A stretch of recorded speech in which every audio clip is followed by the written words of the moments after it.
Empire of the Sharks, y'all.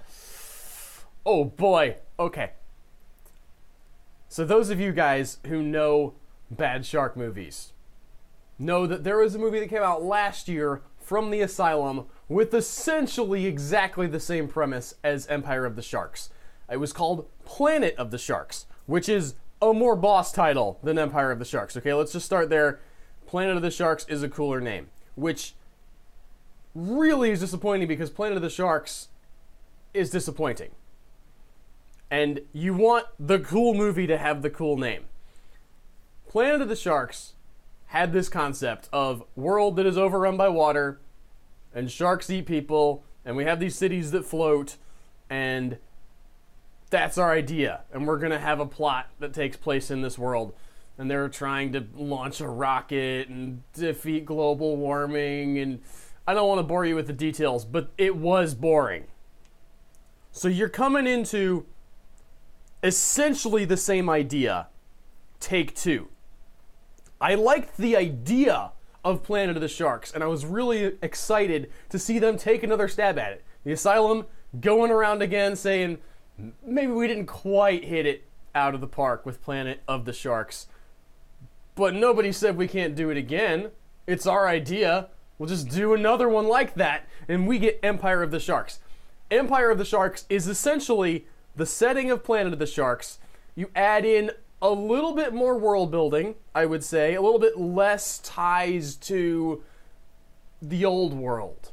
There's still references to the flood and when the sharks came and all these things, but it feels less grounded in we've got to get back to that world of the land.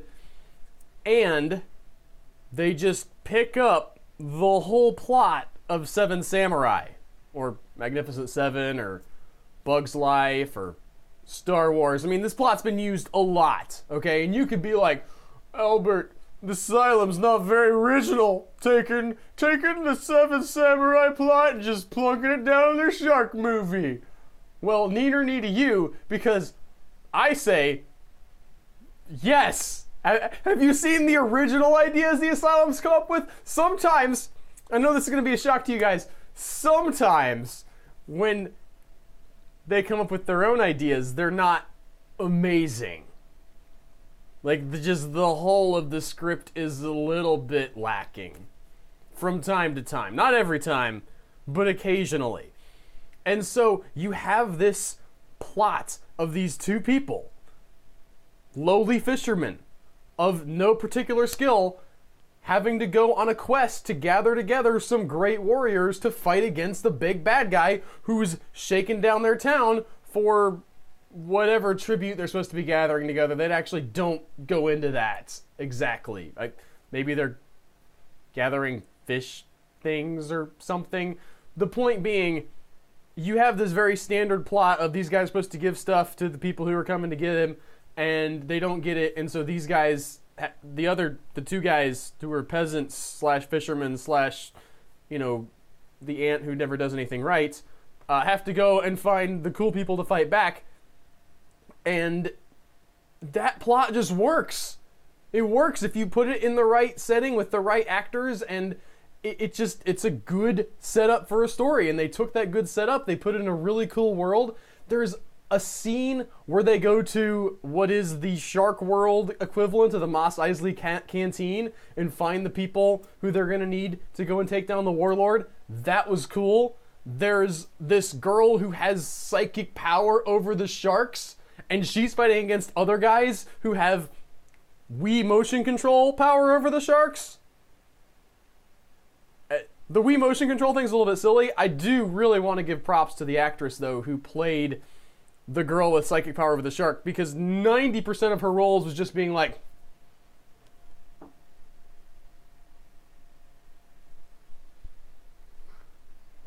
okay, and she did that really well, I thought. As well as you can expect somebody to... That's hard to make look good and dramatic. I don't know if I just did it. Somebody write in the comments and tell me, did I just pull that look off? Because I feel like I probably didn't. But she did. And that was cool. And I do want to, by the way, point out something else. This girl, cute blonde girl, right? typical damsel in distress situation. She gets some of her own, agency and stuff, but she's still there to be rescued. And she's captured by the warlord, and she's put into this slavery situation, and not once was it a rape thing. It was just kind of refreshing. Just not once did anybody in this warlord's castle threaten to rape her. You guys can write in about how, realistically though, they totally would. It was just nice to see someone get captured, a woman get captured, and think, maybe that's going to happen, and then it doesn't happen, that they're actually just interested in her for her powers and initially for her ability to push the thing around in a circle because that's how they purify their water. That was just nice. You guys can go watch Game of Thrones, okay? There's plenty of movies and TV shows out there where people getting raped just because. This wasn't one of them. I like that. I like that a lot. The one drawback, the one big hole in this, other than the obvious stuff because it's from the asylum, alright, cheapy special effects, that all is par for the course, and if you're here for me to rail on that, then I'm sorry. But I know what I'm watching, and I'm not gonna belabor that point. But I did really feel like the main bad guy was a worse actor than basically anybody else in the movie. I mean, I wouldn't even call it phoning it in. This guy just was flat. He was super flat with all of his deliveries. There was not ever a point where I found him menacing or interesting or entertaining, or he's just kind of there going through the motions. He is, however, backed up by a dude. He sort of has the right hand, the enforcer guy. I don't know who this actor was, but he just was a great villain. And it was almost sad because you had this great contrast of the one guy who's amazing as a villain doing his hand motions and bringing the sharks out of the water and eating people up and laughing and you're going to have to pay and all that great stuff, right? And then the other guy is just, I'm the bad guy. I want you to reveal to me the secret of your magic psychic shark powers. You're going to have to reveal to me the secret of your magic psychic shark powers, or I will kill the people in your village. I've got the guy on the phone right now, and he's like, I'm ready to do it, sir! You guys are gonna die!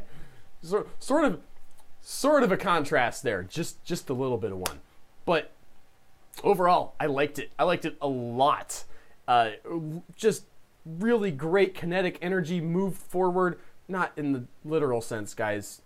You guys, science fiction writers for the asylum, you do realize that kinetic energy isn't magic, right? It's just stuff moving. I'm just pointing that out because that plot point comes up in a fair number of asylum films, that they just throw the word kinetic energy into a thing to make it sound exciting, and it's just moving stuff. But the plot moved, is what I'm saying. And I like that. I like this movie. I want to see this on DVD. I want to go back and watch this movie again. I watched it. I had it recorded on the Syfy channel, obviously, and I watched through. I felt like there was some stuff missing. This was a good enough movie where I wanted to go back and watch the not TV edit. I hope that there's a slightly longer cut on the DVD because I will buy that sucker and I will watch it. Especially, okay, here's the condition though. You guys got to put director's commentary on these things. Asylum.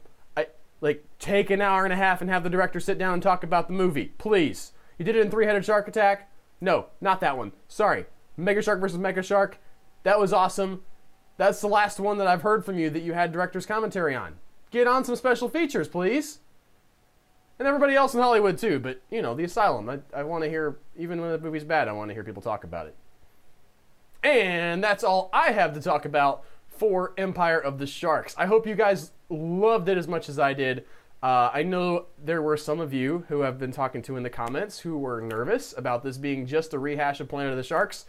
I thought it was way better. I hope you did too. Let me know what you thought. Like the video. If you did like the video, you have to click the like. Google doesn't yet psychically know that you liked it, so if you did like it, that'd be awesome. If you didn't like it, well, there's a way to tell us about that too. I will see you guys tomorrow for the big kahuna. The big fat daddy that all this has been leading up to, Sharknado week, is of course all about Sharknado 5, not Earth Zero, unfortunately. Sharknado 5, whatever the name of it was. I stumbled over my words there, and that's fine, because I'm not doing a retake. I'm not doing a jump cut, guys. Not putting it in there. That's the end of the video. Thanks for watching.